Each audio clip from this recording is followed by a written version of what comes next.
Bien, estamos en el ejercicio 804.py y continuamos definiendo conceptos. Ahora vamos a hablar del concepto de cohesión. La cohesión es la relación que existe entre los elementos de una función. Y hablamos de dos tipos de cohesión, la cohesión débil y la cohesión fuerte. Una cohesión débil indica que la relación entre los elementos de una función va a ser baja y una cohesión fuerte indica que la relación entre los elementos va a ser alta. Y ese es el objetivo que intentamos conseguir. Intentaremos conseguir funciones con una cohesión fuerte. Defino una función llamada suma y esa función ¿qué va a hacer? Pues define dos variables locales, num1 y num2, y ahora fijaros en la expresión. Voy a utilizar la llamada a la función input, ¿de acuerdo? La función input, como os recuerdo, recoge datos de usuario del teclado. Entonces recoge todo lo que el usuario escriba en el teclado hasta que pulse la tecla intro, mostrando en este caso el mensaje dame un primer número. Entonces ese resultado que recoja del teclado, que os recuerdo que será una cadena, hay que convertirla a número real, ¿de acuerdo? Utilizando la función float, siempre y cuando la cadena tenga formato numérico, claro. Si el usuario nos engaña y mete una cadena que no tenga formato numérico, va a dar error. Pero bueno, ahora mismo no quiero controlar ese error, ¿de acuerdo? No vamos a engañar al sistema. Entonces, como veis aquí me dice, dame un primer número. Bien, yo le doy por ejemplo un número, el 4,5. Continuamos con la siguiente instrucción. Lo mismo, me pide un segundo dato por teclado, yo se lo voy a introducir, va a ser de tipo cadena y lo va a convertir a real. Por ejemplo, ahora le voy a meter un número entero, el 2. La expresión la almacena en la variable suma y finalmente muestra la variable suma, que aquí la tenéis, ¿veis? 6,5. Por supuesto que todo esto se realiza una vez yo llame a la función suma. Bien, pues diría que esta función tiene una cohesión baja. Y no me interesa, no nos interesa eso. ¿Por qué? Porque si yo ahora quiero reutilizar la función suma en otros proyectos míos para volver a sumar, lo que yo no puedo tener es la entrada de datos dentro de la propia función. Es decir, la función suma ahora mismo tiene dos funciones que no, o mejor dicho, tiene una función que no es su función, no debería ser su función principal. La función principal de la función suma debería ser sumar, no recoger los datos que introduce el usuario por el teclado. Entonces vamos a volver a definir la función, llamémosle esta vez suma2, y suma2 va a ser una función que va a tener una cohesión más alta, ¿de acuerdo? Y así es como se recomienda programar. La función 2 va a recibir un parámetro que es una lista, la lista de números, define una variable llamada total que inicializa inicialmente a 0 y ahora utilizando un bucle for vamos a recorrer esa lista que reciba de tal manera que lo que va a ir haciendo es sumar en cada ciclo, cada elemento de la lista lo acumularemos en total para finalmente retornar esa suma total. Entonces fijaros, muestro el mensaje, la suma es, y ahora llamo a la función suma2 y le paso esta lista de números enteros, ¿vale? Una lista de números enteros, con lo cual la recibe aquí, hace lo que os he dicho y muestra el total que sería 16. Bien, hasta ahí todo correcto. Ahora fijaros, ahora descomento esto, voy a imaginaros que estoy cambiando el código interno de la función. ¿Para qué? Para que la función suma ahora mismo valga para dos cosas.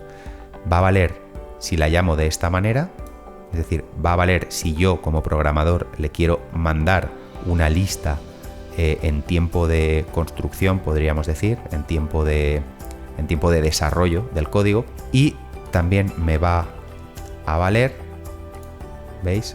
Y yo descomento esto, también me va a valer si le pido al usuario que introduzca una secuencia de números separadas por comas, y esa secuencia de números ya no va a ser introducida en tiempo de codificación, va a ser introducida en tiempo de ejecución, con lo cual si vuelvo a ejecutar esto, bueno, no hagáis caso a esto, que sería el primer ejemplo. ¿Veis? Esto es lo que me interesa. Estamos aquí.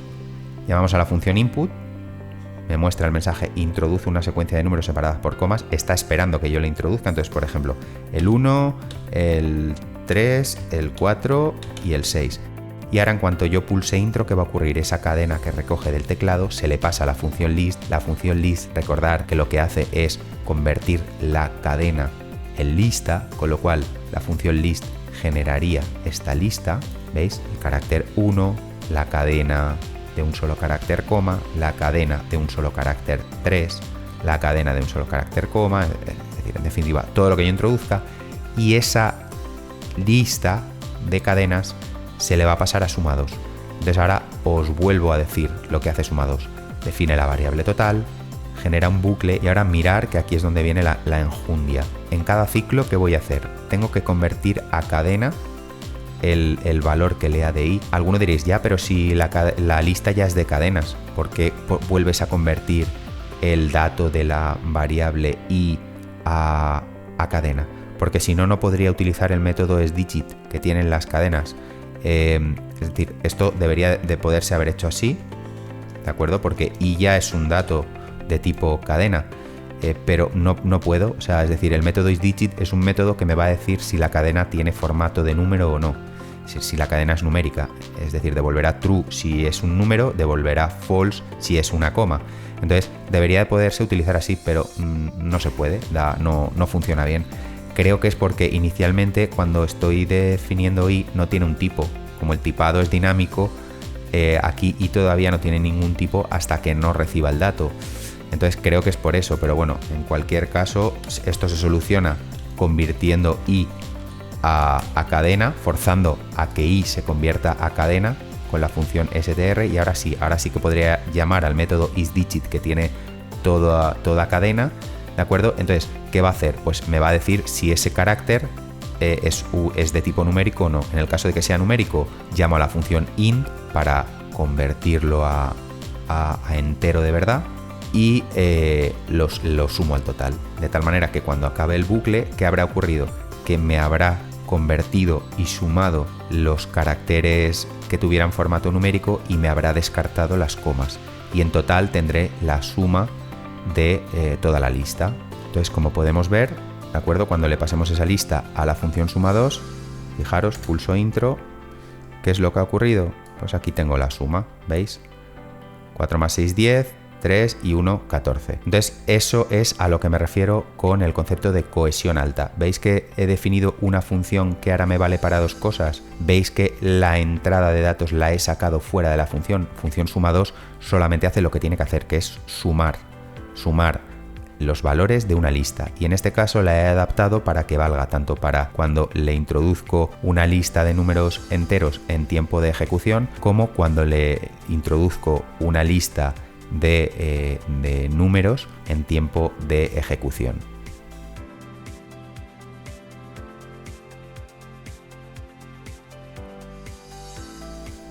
Bien, continuamos definiendo otro concepto que sería el concepto de acoplamiento o coupling. Pero si me permitís, antes voy a comentar la llamada a las funciones suma1 y también voy a comentar esto y esto para que no esté todo el rato pidiéndonos los números. Bueno, como os decía, el concepto de acoplamiento o coupling lo que hace es medir la dependencia que un módulo tiene sobre otro. Existen dos tipos de acoplamiento, el acoplamiento débil y el acoplamiento fuerte. Un acoplamiento débil quiere decir que nuestro módulo no tiene dependencia con otros módulos, y es el objetivo a conseguir. Es decir, buscamos generar código que tenga un acoplamiento débil, porque el acoplamiento fuerte indicaría que nuestro módulo tiene dependencias internas con otros módulos. Fijaros en el ejemplo, defino una clase llamada clase1 que va a tener un atributo de clase llamado x inicializado a true, y luego tenemos una clase 2 en la que se define el método mi método, que recibe al propio objeto que lo llame y el argumento valor. Y aquí viene lo que sería la clave. Fijaros, si clase 1 de x es true, que siempre lo va a ser, entonces creamos el atributo de instancia valor y le asignamos el valor, el contenido que tenga este argumento. Y ahora mirar, defino un objeto que se llama mi clase, que va a ser de clase 2. Ese objeto llama a mi método y le pasa la cadena hola y mostraría el contenido del atributo valor. Esperar que vuelva a ejecutar otra vez y aquí estaría. ¿De acuerdo? El contenido de valor es hola. Hasta ahí todo correcto. Pero ahora fijaros para que entendáis lo que es el acoplamiento. ¿Y si yo hago esto? ¿Y si yo, en lugar de que x sea true, le pongo false? Pues ya tenemos el lío. Si ejecuto error, ¿por qué? Me está diciendo que el objeto de clase 2 no tiene definido el atributo valor, es decir, no sabe lo que es valor. ¿Por qué? porque hemos llegado aquí a este punto y hemos dicho si clase de X es verdadero, como ya es falso directamente, pues entonces nunca se va a crear el atributo de distancia valor, con lo cual aquí al intentar consultar el atributo de distancia valor va a dar un error en la línea 66. O sea que, como os he querido demostrar, es un acoplamiento fuerte, es decir, teníamos una clase que dependía totalmente de otra y esto no es la manera correcta de programar. Bien, ahora hablamos del concepto de abstracción. La abstracción de una clase significa que vamos a ocultar todo lo que es la complejidad interior, ofreciendo simplemente métodos de alto nivel que van a ser sencillos de usar, con los que podemos interactuar a través de lo que conocemos como una interfaz. Para poneros un ejemplo un poco más práctico, imaginaros que necesitáramos conocer toda la circuitería y toda la complejidad de un televisor para poder interactuar con él. ¿Verdad que no sería práctico como usuarios? Entonces, el usuario lo único que necesita es saber utilizar el televisor y para ello le ofrecemos un mando de radiofrecuencia, una interfaz, ¿de acuerdo? Y esta interfaz nos ofrecería funciones, métodos de alto nivel como subir el volumen, bajar el volumen, cambiar de canal, etc. Pero, insisto, el usuario realmente no conoce lo que hay por debajo de esas funciones. No necesita conocer cuál es el funcionamiento del televisor a nivel electrónico. Pues bien, diremos que una clase interfaz, una clase interface, es aquella que tiene métodos abstractos, es decir, métodos que están vacíos, que no tienen código, y ya serán las clases hijas las que se encarguen de implementarlo, ¿de acuerdo? En Python hay dos tipos de clases interface: las interface informales, que son las que vamos a ver a continuación, y luego las clases interface formales, que son las que se definen utilizando lo que sería el decorador abstract method y que no van a ser objetivo en este curso. Bien, pues en este ejemplo de definición de una interface informal, como veis, defino la clase mando, que va a ser la clase interface, y tiene una serie de métodos vacíos, con lo cual lo que estoy haciendo es definir el qué, definir qué quiero que se haga, pero no el cómo. El cómo ya se encargará de implementarlo en las clases hijas. Como veis, aquí defino una clase llamada mando Samsung que va a ser hija de la clase mando, y ahora sí que ya voy a sobreescribir, voy a definir lo que quiero que haga cada uno de los métodos heredados más específicamente. Entonces veis, por ejemplo, en el caso de los objetos de la clase mando Samsung mostrarán este mensaje cuando se llame al método siguiente canal, lo mismo para este método, lo mismo para el método de subir volumen y lo mismo para el método de bajar volumen. Y ahora defino otra clase mando LG que también heredará de la clase mando, y como veis hereda los métodos pero los vuelve a redefinir. Aquí el método siguiente canal mostrará este mensaje, mientras que para un objeto de la clase mando Samsung hubiera mostrado este, y lo mismo con el resto de métodos. Bien, pues creamos un objeto M1 que va a ser de clase mando Samsung. Ese objeto M1 pues bueno, va a poder llamar al método siguiente canal o al método subir volumen, y estas serán las salidas que muestre. De igual manera creo un objeto M2 que va a ser de clase mando LG, y como veis, llamando a los mismos métodos heredados, realmente las salidas van a ser distintas porque, como insisto, esos métodos han sido sobreescritos, han sido definidos. Cada clase hija los ha hecho suyos, los ha heredado y los ha modificado. Bien, el concepto de polimorfismo viene a decir que un objeto puede tomar distintas formas, o dicho de otra manera, un objeto puede cambiar de clase. Si recordaréis, en Python venimos diciendo desde el principio que el tipado era dinámico. Esto quiere decir que una variable va a cambiar su tipo, ¿de acuerdo?, en función del dato que almacene. Fijaros, en este ejemplo tengo un bucle donde voy a recorrer una secuencia de dos elementos. El primero es una cadena y el segundo es una lista. Entonces, en cada iteración del bucle, que por cierto van a ser dos iteraciones, en la primera iteración el valor de A será la cadena manzana, y mostraré su salida para que lo podáis comprobar. Aquí la tenéis. Y en la segunda iteración del bucle el valor de A ya no será manzana, será la lista 1, 2, 3, y como veis ha cambiado su tipo, ahora es de clase lista. Entonces, en cada iteración del bucle vemos que teníamos un objeto que era A, y en cada iteración del bucle cambiaba su valor y su clase. Pues bien, con el polimorfismo ocurre algo parecido. Bien es cierto que como Python tiene un tipado dinámico, es más difícil ver el polimorfismo. El polimorfismo se entiende mejor en lenguajes que tienen un tipado estático, como por ejemplo C o Java, donde yo sí que tengo que indicar de qué tipo específico va a ser un determinado objeto y como le asigne un valor distinto me va a dar un error. Bien, pero a lo que voy. Para entender el polimorfismo lo vamos a hacer con el siguiente ejemplo.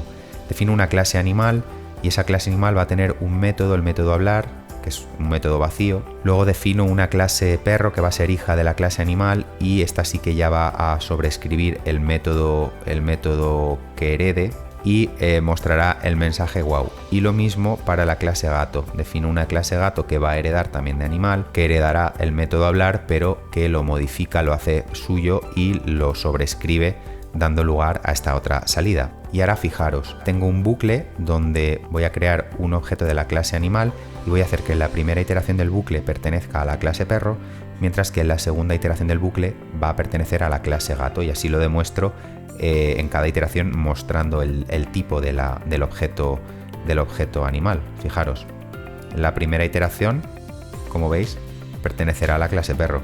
En la segunda iteración pertenecerá a la clase gato. Es más, en la primera iteración, llamando al método hablar, la salida es wow.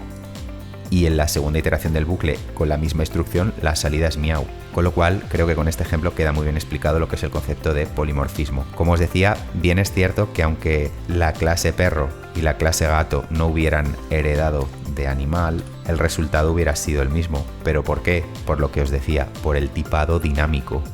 Porque realmente la clase animal, el objeto animal se adapta al tipo de dato que contiene, ¿no? Pero si imaginaros que no hubiera existido el tipado dinámico y que lo hacemos de esta manera, haciendo que hereden, pues esto sería un claro ejemplo de polimorfismo en estado puro.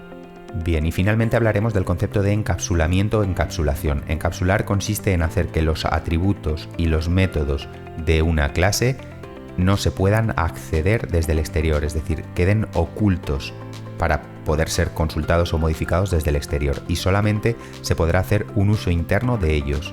Por defecto, Python no encapsula, así que vamos a tener que ser nosotros los programadores los que asignemos esta privacidad a los atributos o a los métodos. Veamos el siguiente ejemplo. El siguiente ejemplo es un ejemplo sin encapsulación, que como digo es la opción por default, por defecto, en el que yo defino una clase, la clase 5, y esa clase va a tener un atributo de clase llamado attrib1 al que vamos a asignar esta cadena. Y luego defino el método constructor, ¿de acuerdo?, que recibirá al propio objeto que lo llame y este argumento attrib2. Y ahora creamos un atributo de instancia llamado attrib_inst al que asignamos el valor de attrib2.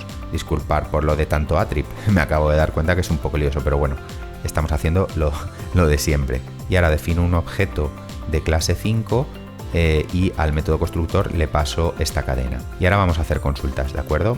Vamos a ver qué ocurre. Yo puedo consultar el atributo attrib1 del objeto 2, ¿de acuerdo? Fijaros que lo estoy accediendo desde el exterior.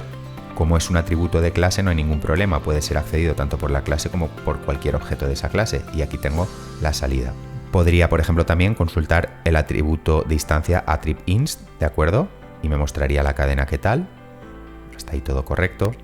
Podría incluso, por ejemplo, como veis, consultar el atributo attrib1, que es un atributo de clase, a través de la propia clase, y me mostraría la misma salida. Fijaros qué ocurre si descomento esta línea. Aquí ya directamente, si ejecuto, me daría un error. ¿Por qué? Porque estoy utilizando una clase para consultar un atributo de instancia, y eso me daría un error, me daría este error, me diría que la clase 5 no tiene ese atributo, porque realmente es un atributo de instancia, ¿de acuerdo? Entonces esto lo vuelvo a comentar porque daría un error. Pues bien, en el siguiente ejemplo, en la definición de lo que sería la clase 6, vais a ver que voy a ocultar los atributos, ¿de acuerdo? Voy a ocultar ciertos atributos o ciertos métodos, los voy a hacer privados simplemente anteponiendo a su nombre en lo que sería el doble guión. Fijaros, aquí creo el atributo attrib1, que sería un atributo de clase, y es un atributo de clase público. Pero fijaros en attrib2, al ponerle el doble guión delante, lo que estoy haciendo es crear un atributo oculto, es un atributo de clase privado. Aquí defino el método constructor que va a recibir al objeto que lo llame y este argumento, y va a crear el atributo de instancia, ¿de acuerdo? Asignándole el valor de attrib2. Por cierto, el método constructor por defecto ya es privado, como ahora entenderéis, y los atributos de instancia solamente pueden ser accesibles, solamente son accesibles por los objetos, ¿de acuerdo? Por el propio objeto. Y ahora voy a crear dos métodos, un método público que va a recibir al propio objeto que lo llama, es un argumento opcional, con lo cual si no lo recibe utilizará por defecto el valor entero 0 y va a mostrar este mensaje, soy un método público. Y ahora voy a crear un método privado, accesible solamente desde el interior de la clase, como veis aquí el doble guión es lo que lo hace privado, que va a recibir al propio objeto que lo llame y que va a mostrar el mensaje, soy un método privado. Y ahora vamos a jugar con todo esto, defino el objeto llamado obj3 que va a ser de clase 6, al método constructor le pasamos esta cadena y ahora vamos a ver lo que podemos hacer y lo que no.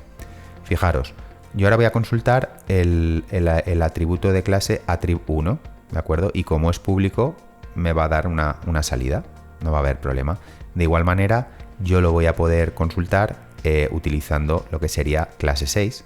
Y como es un atributo de clase, lo puedo consultar desde el exterior sin ningún problema. Pero fijaos ahora qué ocurriría, lo tengo comentado para evitarnos los errores y el tener que volver a ejecutar.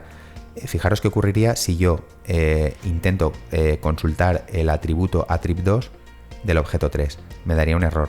Me daría un error diciéndome que no es un atributo para la clase 6. Es decir, que es un atributo privado, de acuerdo, que yo desde fuera no podría consultar. Lo mismo que si utilizo clase 6. Si intento consultarlo utilizando clase 6, también me daría el mismo error. Sin embargo, veis, yo podría acceder, consultar el atributo attrib_inst del objeto 3, que es un atributo de instancia del propio objeto. No podría consultar el atributo attrib_inst utilizando la clase, porque, como digo, es un atributo de instancia. Puedo llamar al método público, ¿de acuerdo? Podría llamar al método público tanto utilizando el objeto como utilizando la clase, es decir, estoy accediendo desde el exterior sin ningún problema, pero veis, no podría utilizar método privado ni a través del objeto ni a través de la clase porque me daría un error, me diría que no lo reconoce. Bien, y algunos estaréis pensando, ¿y la utilidad de esto? ¿Crear un atributo, crear un método privado que no se puede acceder desde fuera? ¿Para qué queremos que exista? En el siguiente ejemplo lo vamos a ver más claro.